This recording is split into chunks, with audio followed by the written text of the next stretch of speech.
नमस्कार, मैं राकेश परमार और आप देख रहे हैं आपका बात। मित्रों, आपके बात की तो आज शुरुआत ही बड़ा ही दुखद समाचार से हुआ।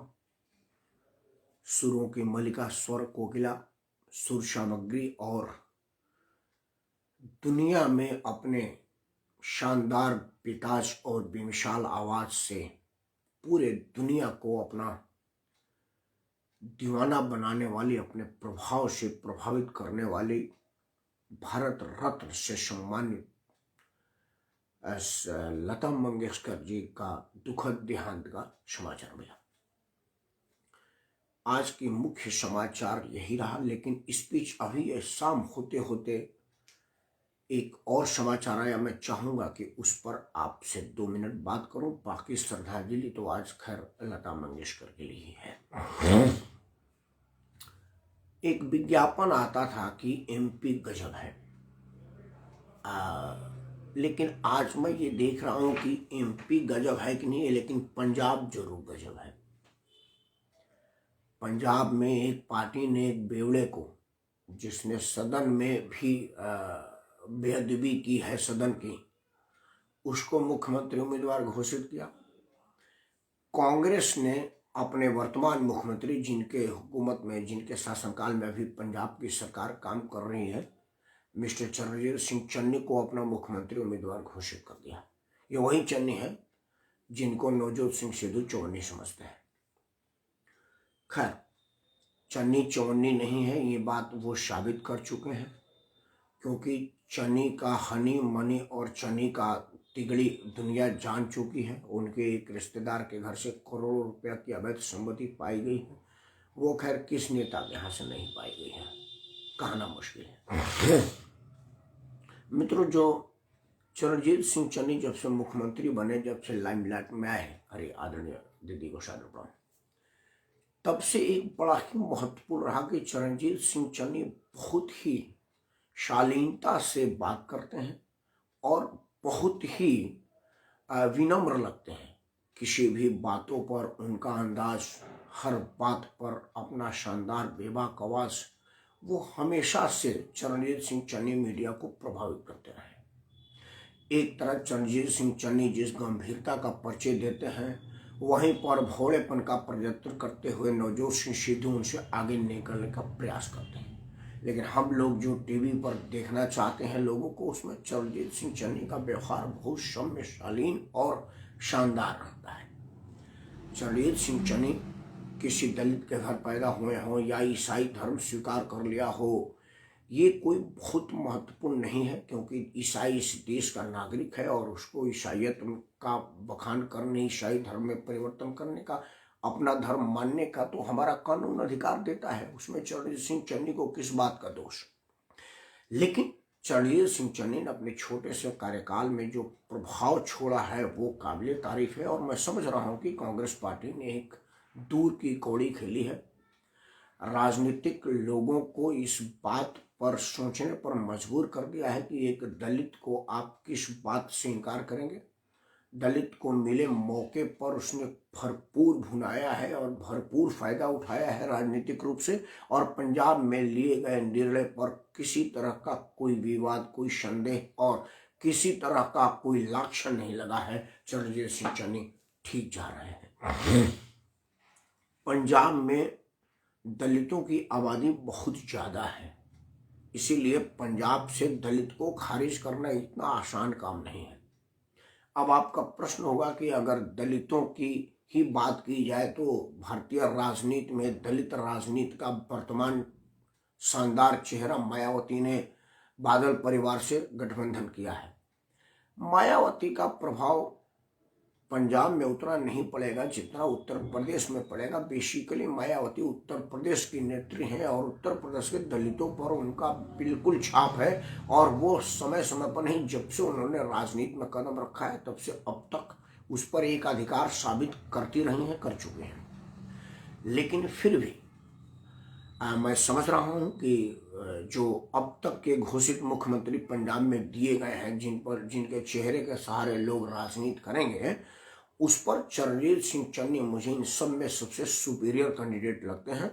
क्योंकि अब आदरणीय प्रकाश सिंह बादल अपने उम्र के पड़ाव और उम्र के प्रभाव की वजह से शायद उतने सक्रिय न हो, और सुखबीर बादल में वो बात नहीं रही है जो आदरणीय प्रकाश सिंह बादल में है। खैर, पंजाब प्रांत की जनता बहादुरों की कौम है, वीरों की धरती है, और वो सारे सीमावर्ती लोग हैं। हमेशा से पंजाब पाकिस्तान के आक्रमण का सीधा मुकाबला करता है अपनी जीवटता से, अपनी मर्दाना स्वभाव से। कृषि उपजाऊ भूमि और सुखद जीवन जीवने वाले पंजाब में समझदारी में कोई कमी नहीं है। मुझे लग रहा है कि वो समझ का परिचय देंगे। बाकी आज चुनाव पर चर्चा नहीं था, आज चर्चा स्वर सामग्री आदरणीय लता मंगेशकर जी को विनम्र श्रद्धांजलि था और लता मंगेशकर के लिए ही था। मित्रों, आज का दिन भी एक अजीब दिन है। लता मंगेशकर ने तो वैसे सैकड़ों हजारों गाने गाए हैं, देश के सभी भाषा में गाया हुआ है। मेरे अपने भोजपुरी में भी उन्होंने गाने गाए हैं और बड़ा मशहूर रहा है। लेकिन जिस गाने की चर्चा के बगैर लता जी को श्रद्धांजलि दी ही नहीं जा सकती, लता जी को याद की ही नहीं जा सकती, अगर उस गाने का वर्णन ना हो तो मैं समझता हूं कि उस गाने की चर्चा किया जाए। वो गाना था जो 27 जनवरी 1963 को रामलीला मैदान में गाया गया था। कवि प्रदीप ने उसको लिखा था और श्री रामचंद्रन ने उसको संगीत दिया था। बोल थे, ऐ मेरे वतन के लोगों जरा आंख में भर लो पानी, जो शहीद हुए हैं उनकी जरा याद करो कुर्बानी, जरा याद करो कुर्बानी। मित्रों, एक ऐसा गाना था, इस गाने के इतिहास जान लीजिए कि इस गाना के जो लेखक थे कवि प्रदीप, उनका आज जन्मदिन है, और उस गाने को स्वर से अमर कर देने वाली गायिका लता मंगेशकर जी का आज मृत्यु दिन हो गया है। मतलब जब भी आज का दिन याद किया जाएगा तो ये कहा जाएगा कि उस मील की पत्थर साबित हुई संगीत की से सुसज्जित, जिसने तत्कालीन प्रधानमंत्री जवाहरलाल नेहरू को रुला दिया था, और अपने जवाहरलाल नेहरू ने लता मंगेशकर को कहा था कि लता, तुमने आज मुझे रुला दिया है, भावविभोर कर दिया है। उस गीत के रचयिता का आज जन्मदिन है और गायिका का आज मृत्यु दिन है। खैर, रामचंद्रन जी ने लता मंगेशकर से ऑफर किया था कि आप गाना गाइए, लेकिन लता जी ने इस गाना को गाने से इनकार कर दिया था। सोचिए, एक बेमिसाल गीत से हम महरूम हो जाते अगर लता जी उसको नहीं गाती। संगीतकार रामचंद्रन, दूसरे गायिका, मैं नाम उनका नहीं लिखूंगा, वो भी बहुत बड़ी गायिका है, से रिहर्सल कर लिया था और वही उन्हीं का गायन प्रस्तुत होना था रामलीला मैदान में। लेकिन जब कवि प्रदीप को एन मौके पर पता चला कि लता इस गाने को नहीं गा रही है, तो कवि प्रदीप दौड़ लता मंगेशकर के पास गए और बोले, लता, ये गाना तुम्हारे लिए ही लिखा गया और सिर्फ तुम ही गा सकते हो। तुम वो कहेंगे, लता मेरे लिए तो आदरणीय है, मैं नहीं कर रहा हूँ, कवि प्रदीप का शब्द है। लता ने कहा कि प्रदीप, ये गाने मुझे बहुत उसका प्रभावित नहीं लग रहा है कि इसको गाऊं। खैर, वो रेस्टी उन्होंने अपना अनुरोध निवेदन किया और लता मंगेशकर जी ने उस गाने को गाया, और आज वो गाना के बगैर तो पूरा ही नहीं हो सकता लता जी का वर्णन, लता जी का चर्चा। खैर, लता जी का तो एक गाना ही है कि मेरी आवाज़ ही मेरी पहचान है, अगर याद रहे, मतलब अगर आपको याद रहे तो मेरा आवाज़ ही मेरी पहचान है। वो बिल्कुल सत्य बात है। मैं आज इस पर चर्चा करने के लिए नहीं बैठा हूँ। मेरा तो कहना ही है कि मैं चर्चा उन्हीं विषयों को करता हूँ जो समाचारों पर नहीं होता है या समाचारों पर नहीं होने दिया जाता है। मेरा चर्चा उसी विषयों पर होता है। खैर, मेरा चर्चा है लता मंगेशकर बनने से पहले का। मित्रों, एक प्रेस कॉन्फ्रेंस में एक प्रेस से बात करते हुए लता जी से जब पूछा गया कि क्या आप अगले जन्म में लता बनना ही चाहेंगे, उन्होंने बोला, नहीं, बिल्कुल नहीं बनना चाहूँगा। पत्रकारों को बड़ा आश्चर्य हुआ, क्योंकि लता तो एक बार में तो बना ही नहीं जा सकता। युगो युगो मुनि जतन कराही, तब जा करके लता बाही वाली बहाले, मतलब आप 200-500 जन्मों के पुण्य को इकट्ठा करेंगे तब जा करके लता मंगेशकर बनेंगे कि नहीं, इसकी कोई गारंटी नहीं है। और लता मंगेशकर अगले जन्म में लता बनना नहीं चाहती, तो बहुत आश्चर्य वाली बात है।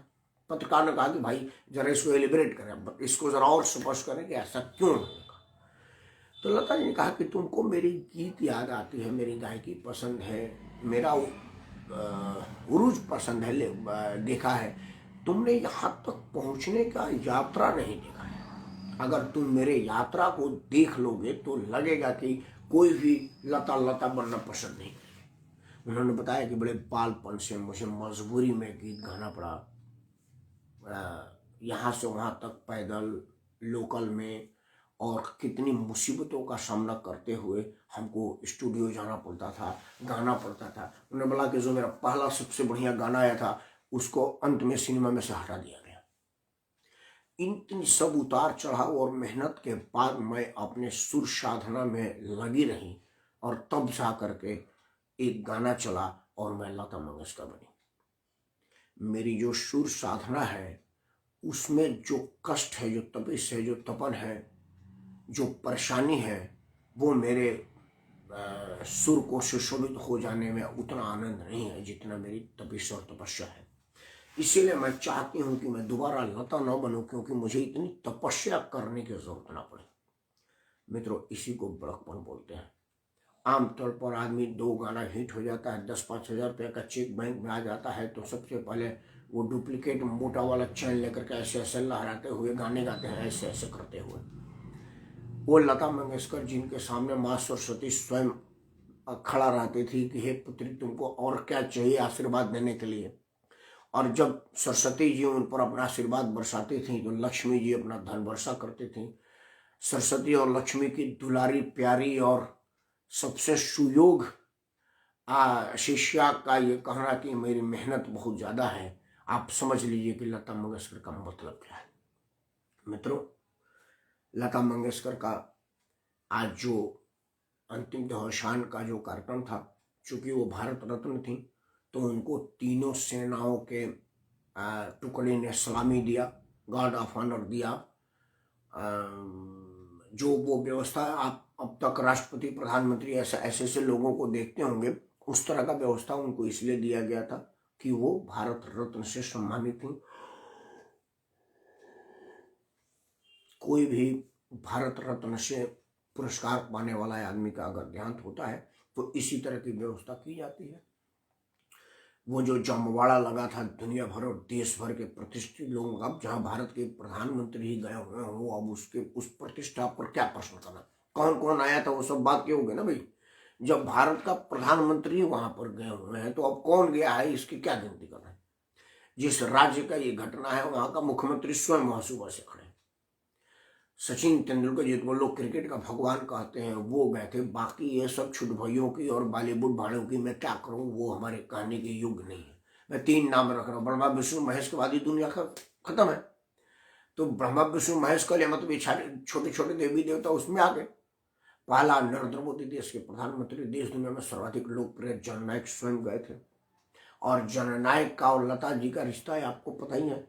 जननायक विदेश यात्रा पर थे और लता जी का जन्मदिन होने वाला था, तो उन्होंने एक दिन पहले उनको फ़ोन करके बधाई दिया, उनको कहा कि आपका आशीर्वाद बना रहे, आपका जन्मदिन है, मैं बाहर रहूँगा और समय का अंतर है क्योंकि वहाँ दिन रहेगा तो यहाँ रात रहेगा, दीदी आपको डिस्टर्ब ना हो, इसलिए मेरा प्रणाम स्वीकार करिए और अपने जन्मदिन को हमको आशीर्वाद दीजिए। हम लोग भी ऐसे ही करते हैं। हमें अगर किसी बड़े आदमी को जन्मदिन का आशीर्वाद शुभकामना देना होता है तो कहते हैं कि जी जन्मदिन तो आपका है लेकिन आप मुझे आशीर्वाद दीजिए कि मैं आपको जन्मदिन की शुभकामना दे सकूं। ये बड़प्पन है। नरेंद्र मोदी जी भी यही किए।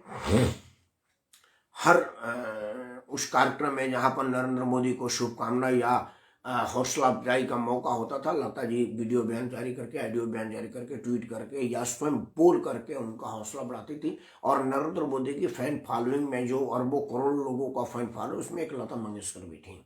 उनका रिश्ता ही बड़ा बढ़िया था, बड़े बहन छोटे बहन के तरह से। सचिन तेंदुलकर गए थे। सचिन तेंदुलकर के कार्यक्रम में लता जी ने खुद कहा था कि सचिन से मिलना बेशक मुझे ज़्यादा ना हुआ, हम एक ही शहर में रहते हैं, लेकिन सचिन का मैच मैं कभी नहीं छोड़ती। मैं सुबह से बैठ जाती हूँ जिस दिन सचिन का मैच होता है, और जब तक सचिन बल्लेबाजी करते हैं तब तक तो मैं कहीं जाती नहीं हूँ। मैं टीवी से तभी उठती हूँ जब सचिन बल्लेबाजी न कर रहे होते हैं। इतना उनका था। सचिन गए थे, आज उद्धव ठाकरे गए थे, लता मंगेशकर, ऐसे देश के कोई प्रधानमंत्री था पंडित जवाहरलाल नेहरू से लेकर के नरेंद्र मोदी तक जो लता मंगेशकर से मिला न हो या जिसने लता मंगेशकर को अपना बनाने की दावा न किया हो, अपना कहने का प्रयास न किया हो। मित्रों, आज लता पर क्या बात करें, सवेरे से अब तक जब मैं 10 बजे आपसे बोलने से पहले तक टीवी बंद किया तब से लता जी के अलावा और कोई कार्यक्रम हुआ ही नहीं देश दुनिया में, सिर्फ लता लता लता। लेकिन मैं दो बातें कहूँगा वीडियो बंद करने से पहले। मित्रों, लता मंगेशकर का मतलब और उनकी चमकीली मखमली आवाज़ ही नहीं था। लता मंगेशकर का क्या मतलब है, ये आज की युवा पीढ़ी को जानना चाहिए। बड़ा महत्वपूर्ण है उनको जानना। लता मंगेशकर अपने परिवार के जिम्मेवारी को निभाने के लिए स्वयं आजीवन अविवाहित रहने का फैसला किया। उनको लगा कि अगर मैं विवाहित हो जाऊंगी, मेरा अपना कोई परिवार आ जाएगा, स्वाभाविक होगा, वो विवाह होगा तो परिवार बढ़ेगा, ये हमारा संस्कृति है। तो फिर शायद मैं अपने बहनों पर, बहन के बच्चों पर वो ध्यान, वो प्यार, वो केयर नहीं कर पाऊंगी जितना कि मुझे करना चाहिए। तो लता जी ने कहा कि इन पर किसी तरह का कोई व्यवधान न हो, इसीलिए मैं अपने मन को मार करके, अपनी इच्छा को मार करके, क्योंकि हर औरत का इच्छा होता है कि उसका अपना परिवार बने, उसका अपना माँ कहने वाले लोग हो, दादा दादी नाना नानी कहने वाले लोग हो। लेकिन उन्होंने कहा कि ये हमारे भाई बहन का परिवार ही मेरा अपना परिवार है। उसको उन्होंने अपना परिवार मानने के लिए अपनी इच्छाओं को मार दिया। ऐसे लता जी को प्रणाम के अलावा और क्या कह सकते हैं, जिन्होंने परिवार के सुख के लिए अपने सुख को त्याग दिया। लता जी के प्रति मैं अपनी गहरी संवेदना व्यक्त करता हूँ कि अब वो नहीं रही। लेकिन मैं नहीं समझता कि लता नहीं रही, क्योंकि आप जब तक संचार व्यवस्था है, संचार की साधन है और आप में मोबाइल में इंटरनेट की सुविधा है, लता हर बार है। आप गूगल पर डालिएगा लता गीत तो आपको उनकी मखमली आवाज़ सुनने को मिलेगी, वो सदैव बोलती हुई मिलेंगी, आप ऑडियो वीडियो उनका मिलेगा। तो लता जी आपके याद में, आपके जीवन में, मोहम्मद रफ़ी अभी नहीं है, लेकिन मोहम्मद रफ़ी आज भी आपके मन मस्तिष्क में अपने संगीत के माध्यम से बने हुए हैं कि नहीं। किशोर कुमार अभी आपके बीच नहीं है, लेकिन किशोर कुमार जी आपके गाने के माध्यम से, उनके फिल्मों में किए काम के माध्यम से आपके दिमाग में तरोताजा है कि नहीं है। मुकेश जी नहीं है, उनकी पीढ़ी के, जो लता जी के पीढ़ी के गायक थे, मोहम्मद रफ़ी, किशोर कुमार, मन्ना डे, मुकेश, ये सब लोग अब रहे नहीं। लेकिन ये सब लोगों की स्मृति आपके साथ है ना, उसी तरह से लता जी की भी रहेगी। वो अलग बात है कि लता जी अब और कोई गाना नहीं गाएंगी, क्योंकि अब वो इस दुनिया में फिजिकली नहीं है। लेकिन जितना उन्होंने कीर्ति अर्जित कर लिया है, उसको समेटना ही बहुत बड़ी बात है। आप एक गाना सुन के दूसरा सुनेंगे तो लगेगा कि यार ये वाला से तो ये वाला बढ़िया था, फिर जब आप तीसरे पे जाएंगे कभी नहीं यार दोनों से तो ये तीसरा वाला बढ़िया था। मतलब लता जी का जितना गाना आप सुनते जाएंगे लगेगा कि ये उससे ज़्यादा बेहतर है, ये उससे ज़्यादा बेहतर है। तो इसी बेहतरी पर मैं अपना भावभीनी श्रद्धांजलि अर्पित करते हुए लता जी को अंतिम प्रणाम करता हूँ। लता जी भगवान विष्णु के शरण में गई हैं, भगवान राम के शरण में गई हैं, ईश्वर के शरण में गई हैं। इंद्र के दरबार में इंद्रासन के सामने बैठ करके अपने सुरों की छटा बिखेरेंगी और पूरा इंद्रासन उस तरह से झूमेगा जिस तरह से धरती वाले झुमा करते थे। तो मैं समझ रहा हूँ कि वो इस लोक से उस लोक की यात्रा पर गई हैं, वो मरी नहीं है। इन्हीं शब्दों के साथ मेरी श्रद्धांजलि स्वीकार करें और लता मंगेशकर के प्रति आप भी अपना श्रद्धांजलि व्यक्त करें। ऐसे लोग मरते नहीं हैं, हाँ, लेकिन प्रणाम तो हम उनको करेंगे। जय हो। ओम शांति शांति।